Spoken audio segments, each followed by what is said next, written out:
हमारा परिवार तो बड़ा था ही हमेशा ही, लेकिन भारतीय जनता पार्टी और कांग्रेस पार्टी दोनों पार्टियों की एक सोच रही है कि जो भी कोई राजनीतिक घराना मजबूत है उसको कैसे कमजोर किया जाए, उसमें कैसे डेंट डाला जाए। ये नई बात नहीं, ये पुराना चलता आ रहा है। कांग्रेस पार्टी ने सबसे पहले चौधरी रणजीत सिंह को हमारे से अलग करके चौधरी देवीलाल की ताकत को कमजोर करने का एक प्रयास किया। वो कामयाब नहीं हो पाए। उसके बाद आदित्य को बीजेपी ने अपने साथ लगाया और फिर हमारे परिवार को तोड़ने का एक प्रयास हुआ। उसके बाद इंडियन नेशनल लोकदल पार्टी जो एक बड़ी ताकत बनकर के आ रही थी 2019 में, उसको कैसे कमजोर किया जाए, इसके लिए अजय सिंह को पार्टी से अलग कर दिया। और मैं हमेशा एक ही बात कहता था कि ये जो राजनीतिक दल है, जो राष्ट्रीय दल है, ये अपना फायदा लेने के लिए किसी को भी एक बार ताकतवर बना देता है, लेकिन फिर अपने स्वार्थ की पूर्ति के बाद उसके साथ बेईमानी करता है, धोखा करता है। रणजीत सिंह के साथ कांग्रेस ने धोखा किया। कांग्रेस ने टिकट नहीं दी, आखिर इंडिपेंडेंट लड़ना पड़ा। आदित्य के साथ भी बीजेपी ने धोखा किया। इसने भाजपा के लिए बहुत काम किया। बवाड़े में बीजेपी का कुछ था ही नहीं, इसने उस पार्टी को खड़ा किया। लेकिन ऐन समय पे आकर के इसके साथ भी बहुत बड़ा भाजपा ने धोखा किया। अब क्योंकि हालात इस किस्म के हैं पूरे प्रदेश के अंदर कि भाजपा सत्ता से बाहर जा रही है और कांग्रेस भी सत्ता से दूर होती चली जा रही है, जैसे जैसे टिकटें बटेगी कांग्रेस की, भाजपा में भगदड़ है नहीं है। कांग्रेस में विस्फोट होगा, लावा फटेगा। जुलाना की टिकट ले लो आप। जुलाना के अंदर एक ऐसे व्यक्ति को टिकट दे दिया जो खिलाड़ी तो बहुत बड़ी थी, हम उसको बहुत सम्मानित करते थे, हमारा सम्मान था देश का। लेकिन कोई भी जब तक खिलाड़ी रहता है तब तक वो सबका प्रिय है। जब वो किसी राजनीतिक दल में चला जाता है उसके बाद वो सिर्फ एक दल का बन करके रह जाता है। वहां 80 लोगों ने फार्म भर रखे थे कांग्रेस की टिकट के लिए।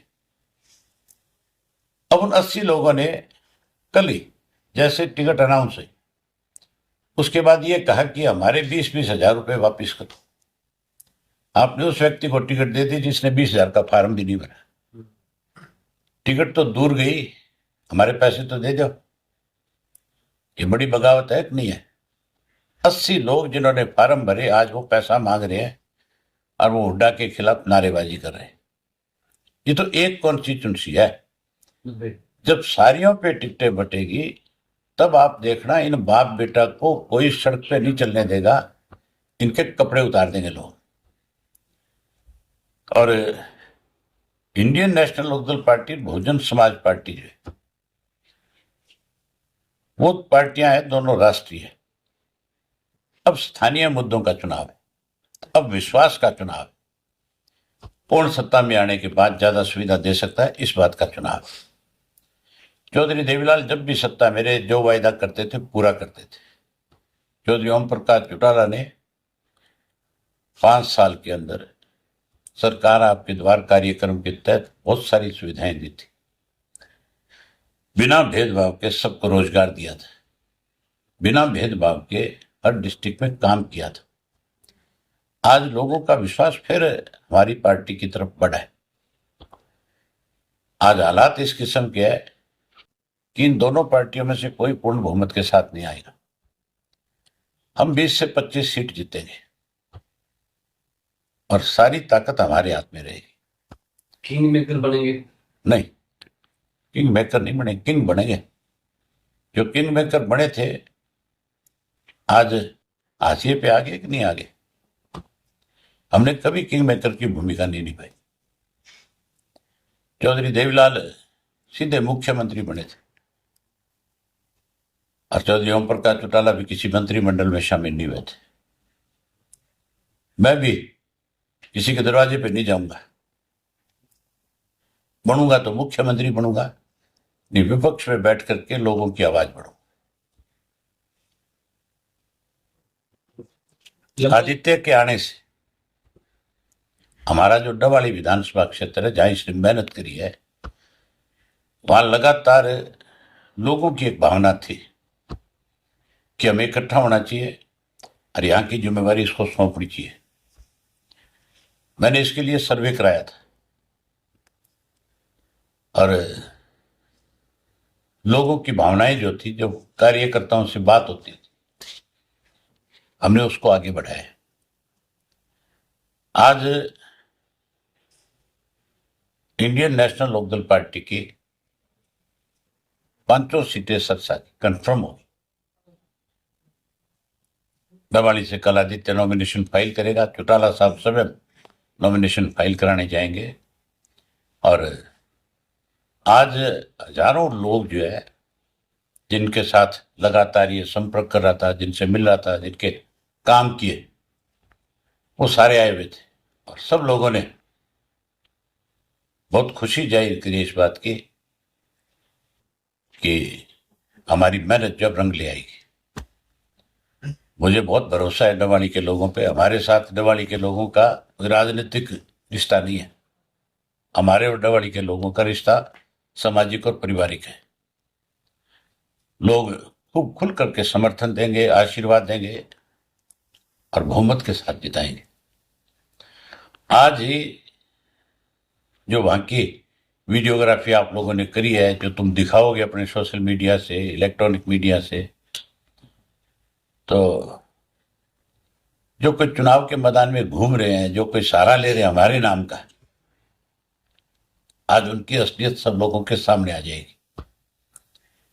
कुछ लोगों ने तो माफी मांगनी शुरू कर दी लोगों से कि हमारे से बड़ी भूल होगी, गलती होगी, हमें माफ कर दो। उन लोगों को इसलिए माफी नहीं मिल सकती कि उन्होंने चौधरी देवीलाल की भावनाओं के साथ खिलवाड़ किए। वो स्वार्थी थे, केवल अपनी जेब भरने के लिए भारतीय जनता पार्टी के साथ खड़े हो गए थे और उन्होंने बहुत लूटने का काम किया था। ये हर आदमी को पता है इस बात का। अब तो लोग इंतजार कर रहे हैं कि किस दिन 6 तारीख 5 तारीख आए, वोट डालने का दिन आए, उस दिन तसल्ली करा देंगे, पूरा बैम निकाल देंगे। आप कब नॉमिनेशन करोगे? मैं 12 तारीख को, मेरा 12 को नॉमिनेशन है। हम कल अपनी सारी सीटों का डिसाइड कर देंगे कि कौन कौन कहां से चुनाव लड़ेगा। कल हम और बहुजन समाज पार्टी के लोग संयुक्त रूप से लिस्ट जारी करेंगे। डवाली में घूमने चर्चा चल रही है कि बड़े चौटाला साहब ने वायदा किया था कि आदित्य को विधानसभा में भेजेंगे, तो उस समय आ गया वादा? पूरा कर दिया कि नहीं कर दिया? चौटाला साहब और चौधरी देवीलाल ने जिस किसी से वायदा किया उसको उन्होंने पूरा किया। उन्होंने किसी को लारा नहीं दिया। ये मान के चलो, जिस आदमी में संघर्ष का मादा होगा उसको विधानसभा और लोकसभा में जाने से कोई नहीं रोक सकता। मुझे रोकने के लिए बहुत प्रयास हुए थे, सारा देश आकर के मेरे खिलाफ खड़ा हो गया था, सारी मशीनरी मेरे खिलाफ थी सरकारी, सैकड़ों करोड़ रुपया खर्च किया गया था, नहीं रुका ना। तो जो संघर्ष करते हैं, जो लोगों का विश्वास जीतते हैं, उन्हें आगे बढ़ने से कोई नहीं रोक सकता। ये ठीक है, रुकावटें पैदा कर सकते हैं, समय लग सकता है, लेकिन एक दिन मंजिल जरूर हासिल होती है। एक अभी जी दिल्ली चौटाला का बयान था डवाली हल्के को लेकर, अगर चौटाला साहब यहाँ से नॉमिनेशन फाइल करते हैं तो वो क्विट कर देंगे। क्या कहेंगे और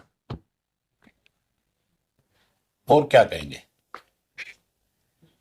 उनसे ये पूछो कि तुम कहते हो कि वो चुनाव लड़े तो हम यहां से विड्रा कर देंगे, तुमने एक दिन जाकर के उनसे पूछा आपकी तबीयत कैसी है? ये बड़े हरामजादे लोग हैं, ये सबसे बड़े झूठे हैं, मक्कार हैं, ये हमारे गद्दार हैं, इनके लिए कोई जगह नहीं है हमारे पास। ये लोगों के बीच में जाकर के झूठ बोलते हैं सारा दिन, सुबह से शाम तक, इनका पेशा है। इनको लोग बहुत तसल्ली कराएंगे। सारा दिन स्वयं झूठ के कोई काम नहीं है। अब कहीं मंदिर में पैसे देते हैं, कहीं गौशाला में जाकर पैसे देते हैं। ये कह रहे थे ना जब लोकदल से अलग हुए थे, भी हमें घर से निकाल दिया, हमारा सब कुछ ले लिया।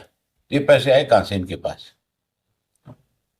खेती तो सिर्फ ही 16 एकड़ की है जमीन, तो ये पैसा आया कहां से इनके पास? जब हमने सब कुछ रख लिया इनका, तो आज इनके पास गौशाला में देने को पैसे कहां से आए? आज शेड देने को कहां से आए? आज मंदिरों में पैसे देने के लिए कहां से आए? आज गलियां बढ़ाने के पैसे कहां से आए? आज लोगों को पाइप देने के पैसे कहां से आए? ये लूट का पैसा है कि नहीं है? इसका हिसाब होगा। 2025 के चेक देते हैं जी। हाँ, इसका हिसाब होगा कि नहीं होगा? भाजपा ने तो नहीं किया, हमारा राज बनने के बाद पक्का हिसाब होगा।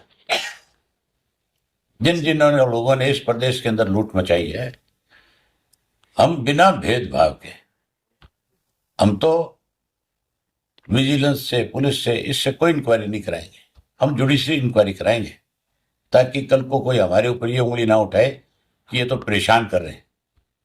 लेकिन जो पैसा इस प्रदेश का जिन्होंने लूटा और खाया है, पाई पाई वसूलने का काम करें।